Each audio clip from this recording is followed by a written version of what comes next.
waiting to see you.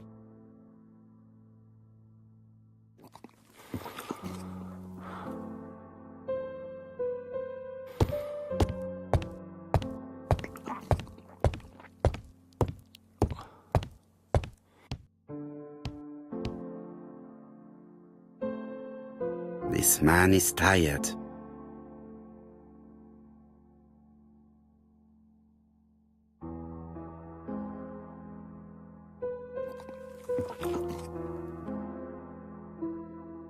Donald is short of sleep, and it looks as if he didn't even bother to undress before going to bed.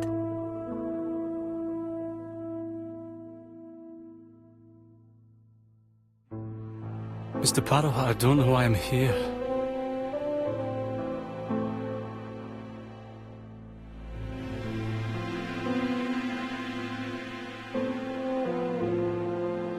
You wanted to talk, and you came to find the only man capable of hearing you.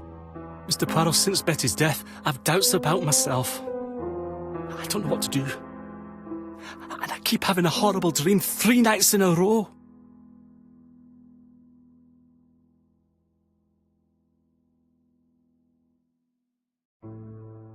Have a drink, and tell me about this dream.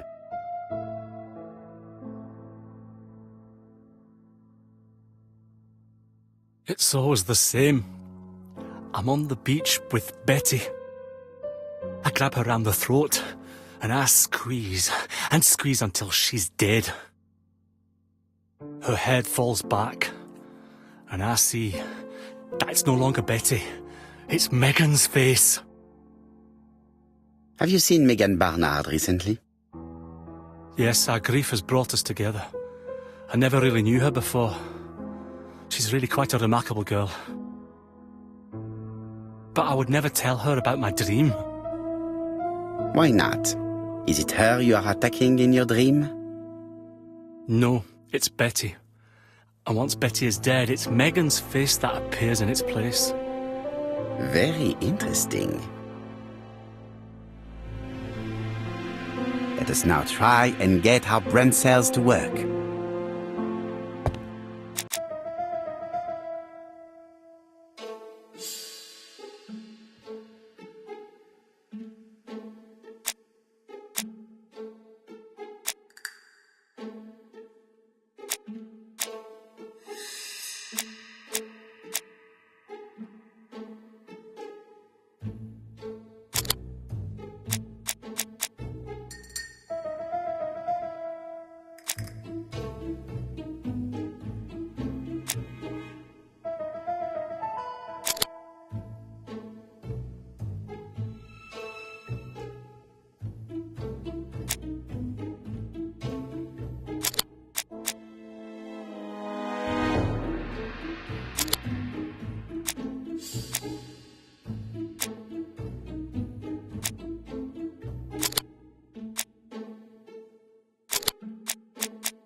Mr. Fraser, I think that the real meaning of this dream is that you are in love with Megan Barnard.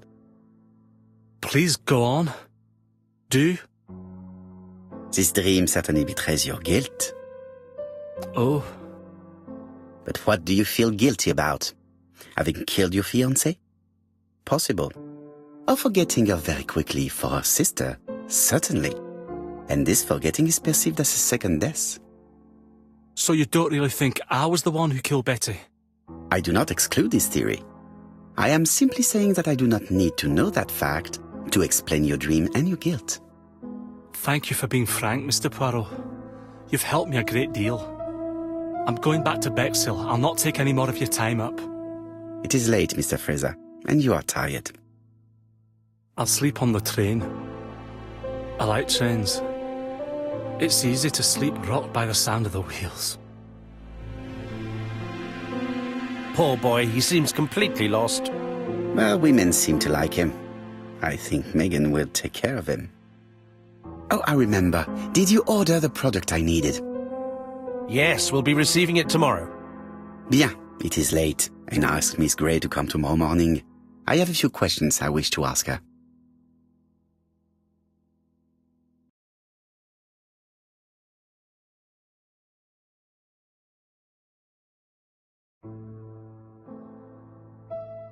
Mademoiselle, I asked you here in order to answer a very important question.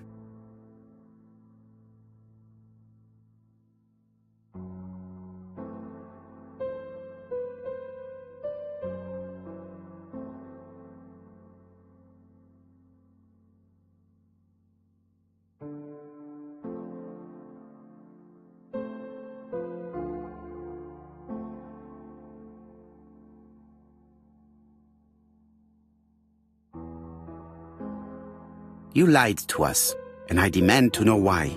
But what are you talking about? Yet, Lady Clark maintained that she saw you talking to a stranger on the front doorstep. Really? She must have been mistaken. Oh, I remember now. I'd forgotten all about it, but it wasn't important. It was just a salesman. One of those traders who sell stockings from door to door. Can you describe him to me? Medium size, glasses, dark suit, and a felt hat. Not the sort of man you notice, completely harmless. That's why I forgot all about him. Nothing else? He was very hesitant and shy. Usually door-to-door salesmen are very confident, but he wasn't.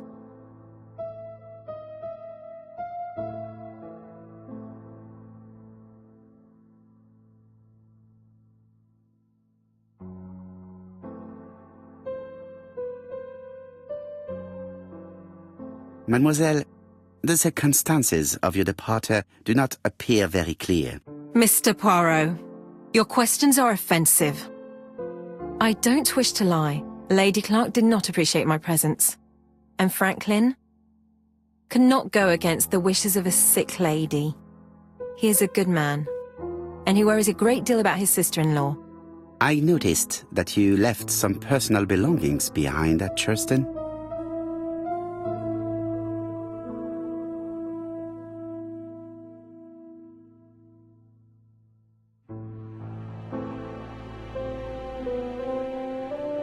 Are you planning on going back to collect them? No. I prefer not to carry the weight of the past. Bien. I must ask you one last question. Please reply frankly with either yes or no. If Lady Clark had died, would you have agreed to marry Sir Carmichael if he'd asked you? How dare you ask such a question? Sir Carmichael treated me just like his daughter. And all that I ever felt him was affection and gratitude, nothing else. Thank you, mademoiselle. I will not keep you any longer.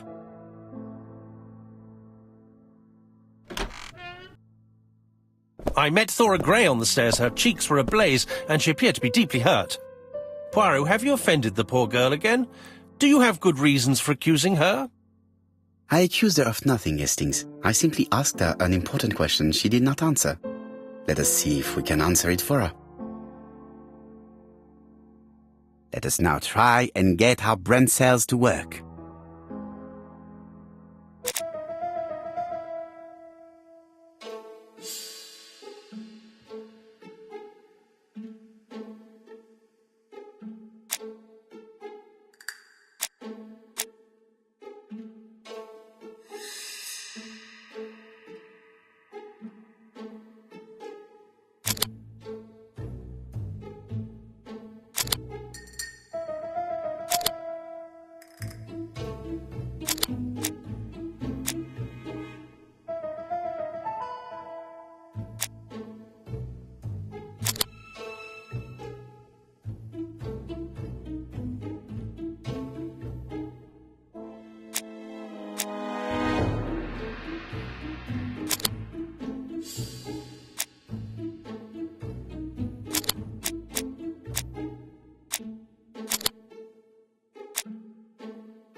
You must know how to read between the lines, Hastings. When Sir Carmichael refers to paternal affection, he's lying to himself. Read this engraving on the brooch. A dark dragon for an angel with glossy hair. These are the words of a lover, not a father. Lady Clark was not wrong. What if Sir Carmichael had fallen in love with his secretary? That doesn't mean that she forced him to do so. True, there are extenuating circumstances. She is a penniless orphan. But she is calculating. Just look how she avoided it when asked if she would have married Clark. I see. You think she seduced Sir Carmichael for her own gain, and that now she is doing the same with his brother. Poirot, your world is a very dark place. Do not get carried away, mon ami. We have another more important matter to settle. Really? Yes, would you believe that Miss Grey taught me something new? Let us now try and get our brain cells to work.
It's perfectly clear, Hastings, perfectly clear.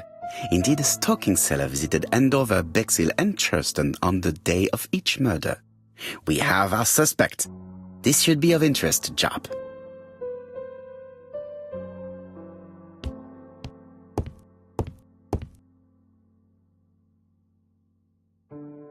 Daily Blag, August 31, 1935.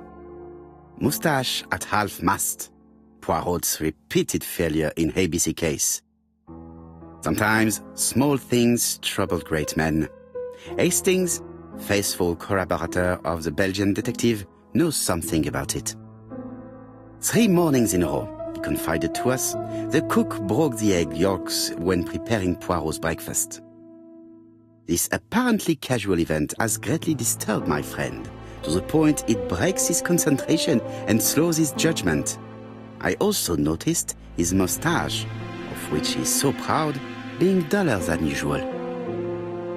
Poirot, I assure you I haven't said any such thing to the journalists. They twist everything.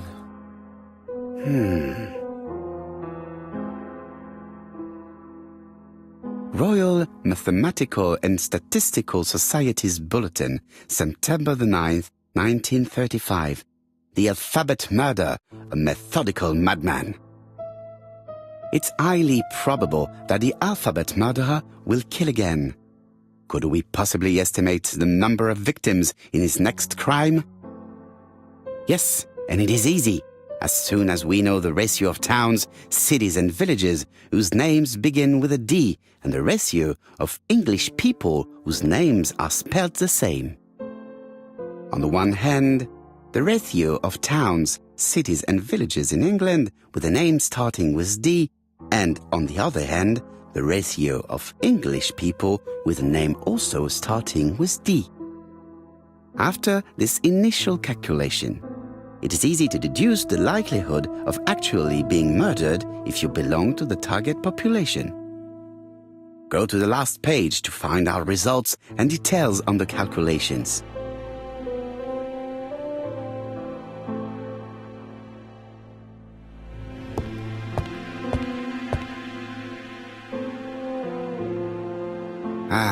Some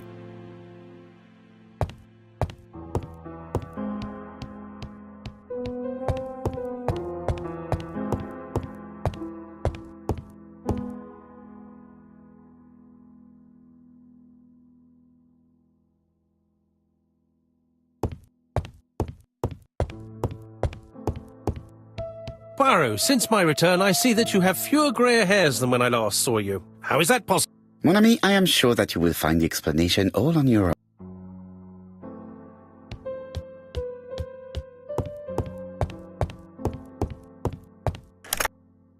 Chief Inspector, we are looking for a stocking salesman. I see you have a suspect. Yes, contact all the stocking wholesalers who may employ him. Your suspect is a salesman? No, he does not take orders. He sells door to door. Right. The hunt is on.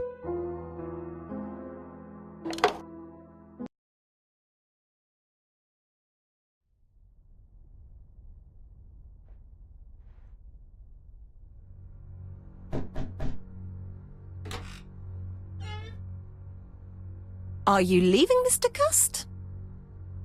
Yes, I'm going to Cheltenham. You shouldn't travel today. You don't look very well. I have to. I have engagements. I must respect them.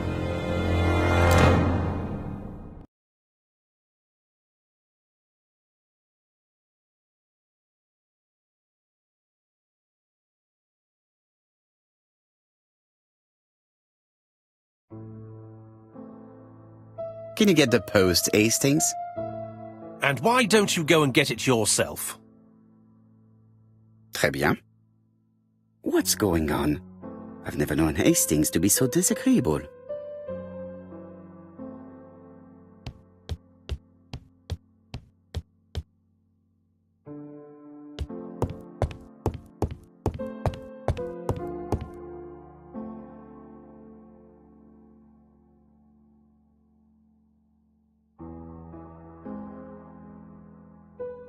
Poor Mr. Poirot. I'm quite sorry for you. If at first you don't succeed, try again. We've a long way to go still. Typery? No, that comes later. Letter T. The next little incident will take place in Doncaster on September 11th. So long. ABC. I should compare this letter with the one on my desk which I received earlier to see if it does indeed come from the same person.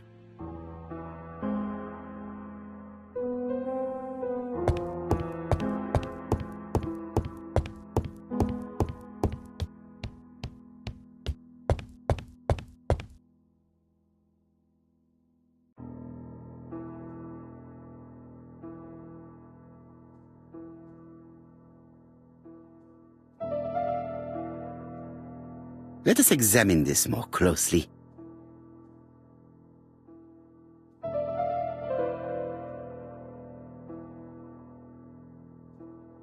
Certain characters in the two letters may have similar defects. Yes, this I is weird.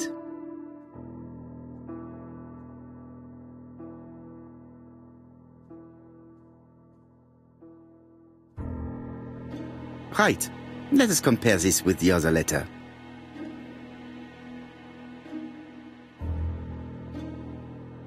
Yes, the I characters in the two letters do indeed have the same defects. I have to find some other similar defects to confirm my... Yes, the A appears to be quite an... Right, let us come... That's right. The A characters in the two letters do indeed have the same defects. I have to find some other similar defects to confirm my theory.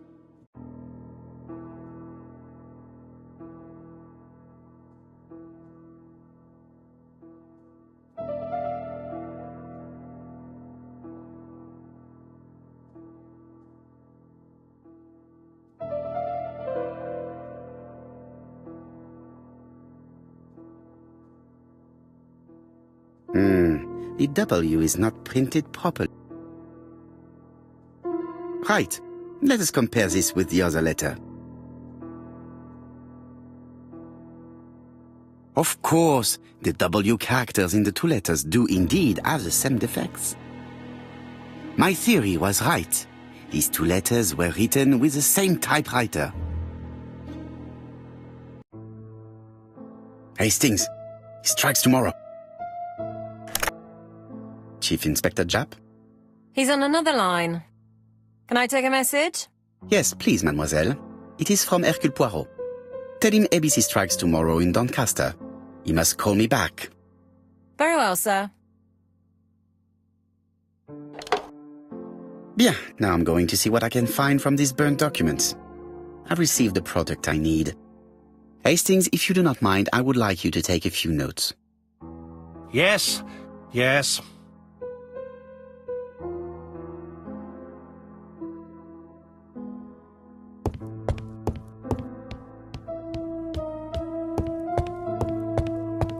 So, how are you getting on? I'm ready to take note.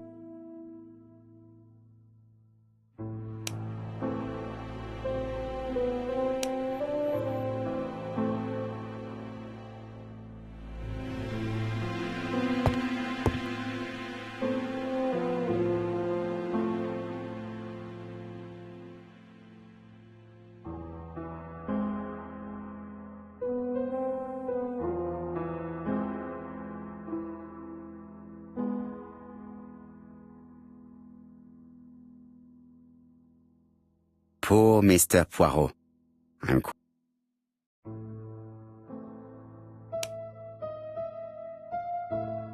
If someone has tried to get rid of the...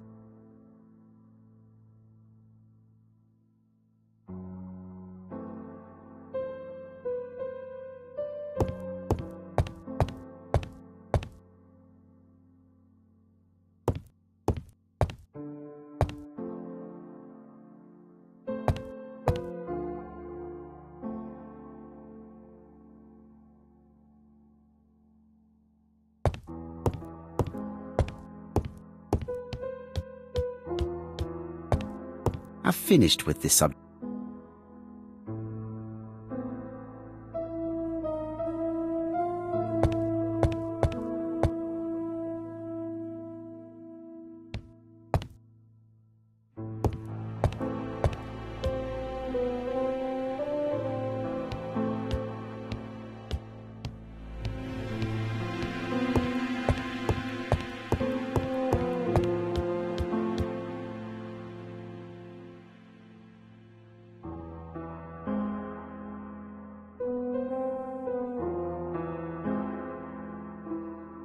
Churston, Devon, population 500 inhabitants. Hourly of trains. London, Churston. Trains of evening. London, 6:45 p.m. Newton about, 11 a.m. Churston, 11:45 a.m. London, 11:45 p.m. Newton about, 6:08 a.m. Churston, 7:15 a.m.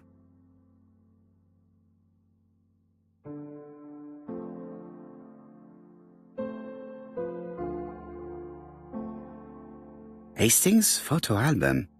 He is very proud of his bag.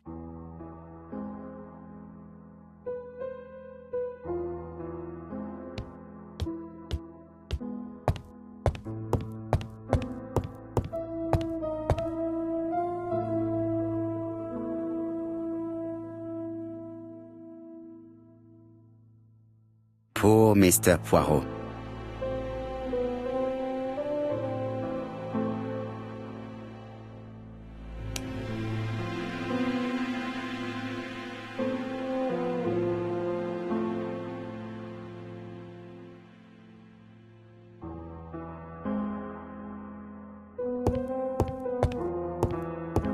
It is not the right time to leave.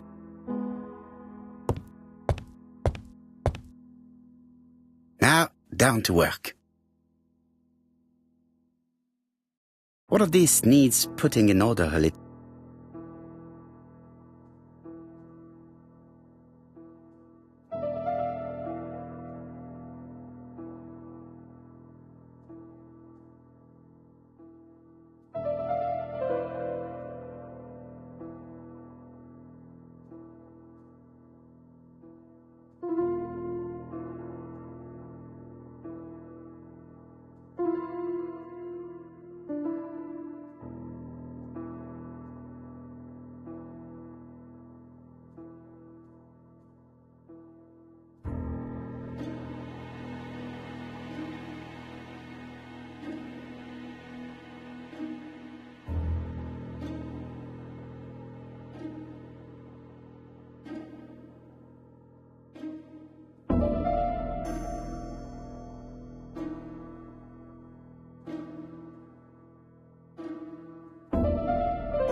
This piece should be placed here.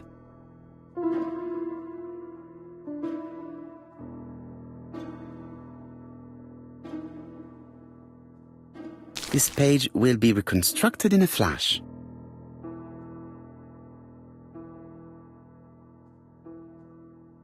This page is finished. That's done. 3 more to go.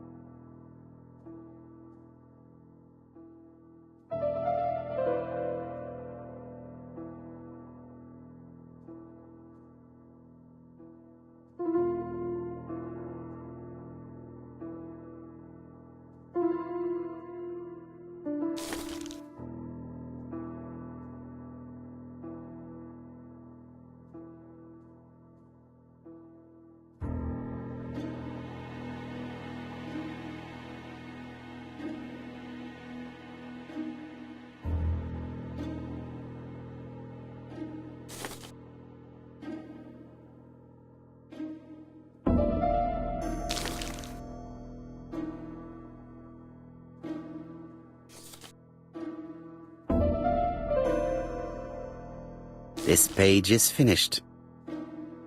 And that's 2 done. It's easier than I thought.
This page is finished.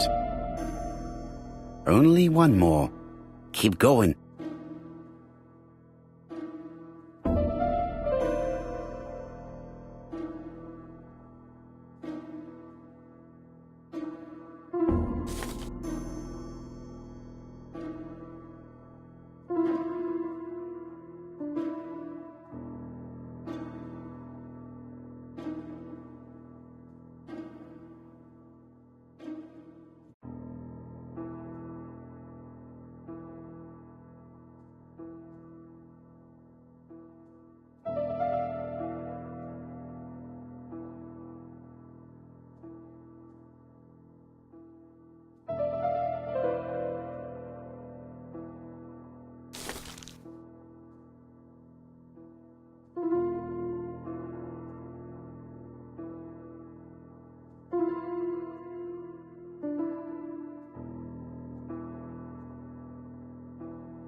This page is child's play. This page is finished. All the pages are reconstructed.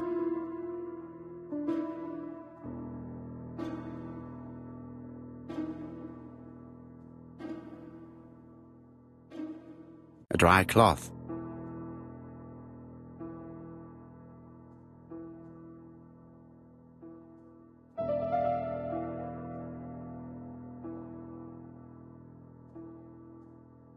A bottle of solvent.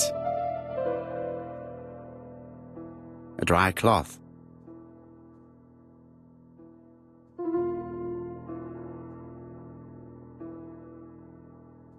A bottle of solvent.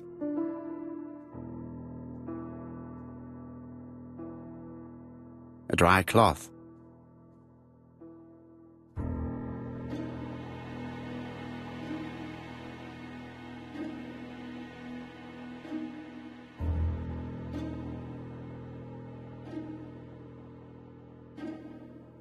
A bottle of solvent.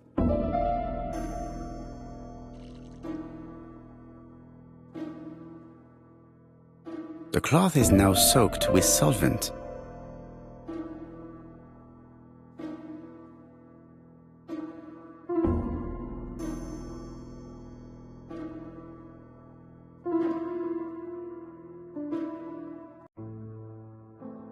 Got it!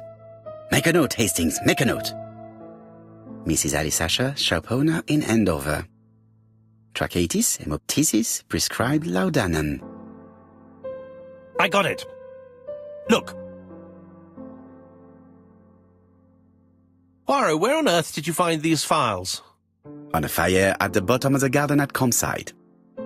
All right, but where did the person who burned them find them?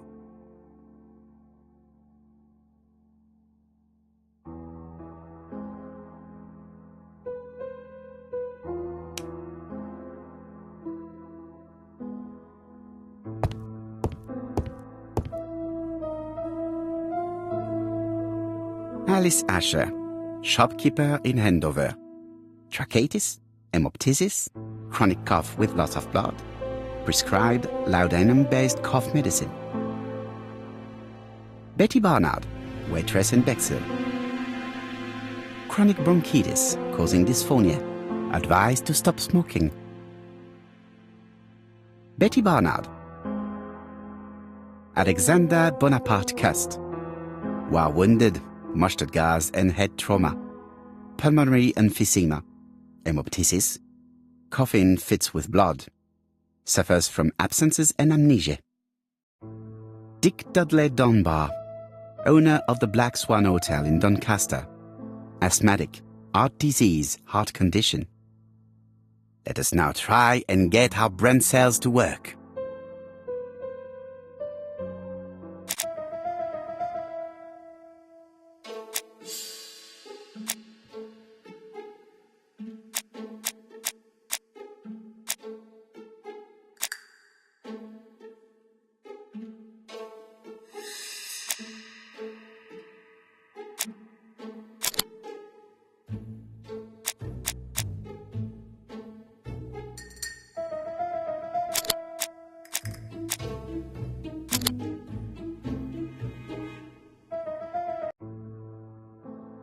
The burned documents are medical records and without a doubt they come from Clark's archives. First of all, because all the patients have throat conditions. And secondly, their name starts with either A, B, C or D, and it is precisely the files that match these letters that have been tampered with. But why burn these files? How come the names of the two victims appear on them? And who are the two other patients? These are very good questions.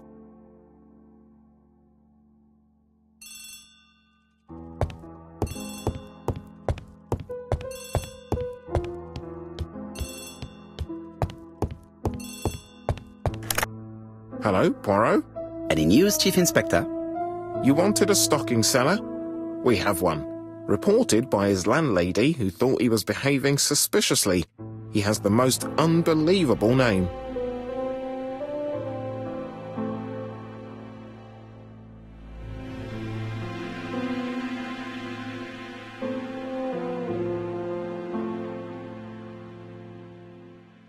Alexander Bonaparte Cust. Yes, Alexander Bonaparte Cust? How did you guess? Poirot, you have magical powers. It's a serious lead. I called Doncaster. A person matching Cust's description has been seen at the station. He got off the train from London, but after that, nobody knows where he went.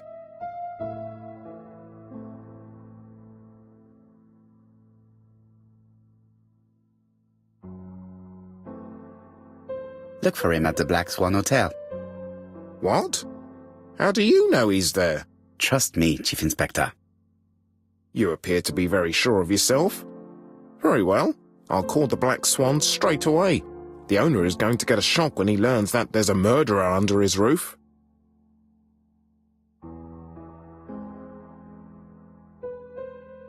Chief Inspector, I would rather call myself. As you wish. Please go ahead.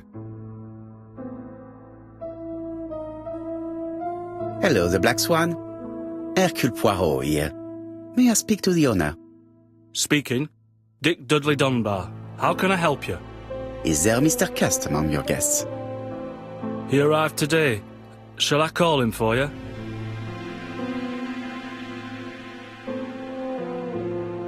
No, it is you I wish to speak with. But who is this Cust? A crook. A crook? He seems such a decent chap. Do you think that Cust might be dangerous? Oh, I do hope you're wrong. He seems so harmless, you know. Oh, yes, completely harmless.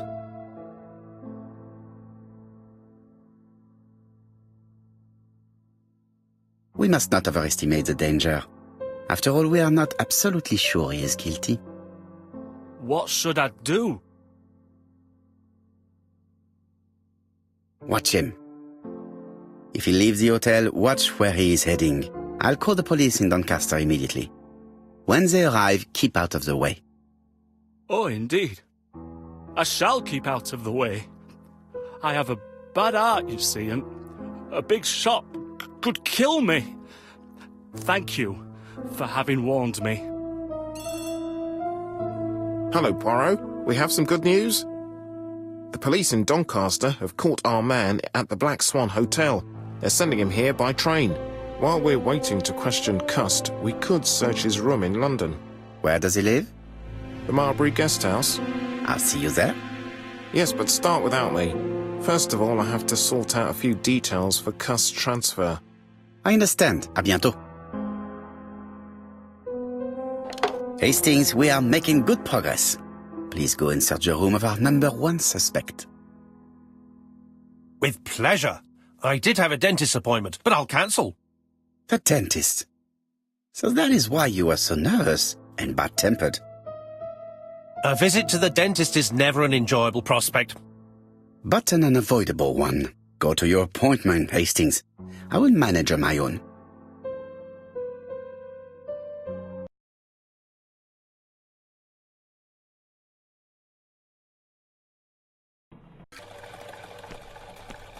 To Marbury Guest House, please.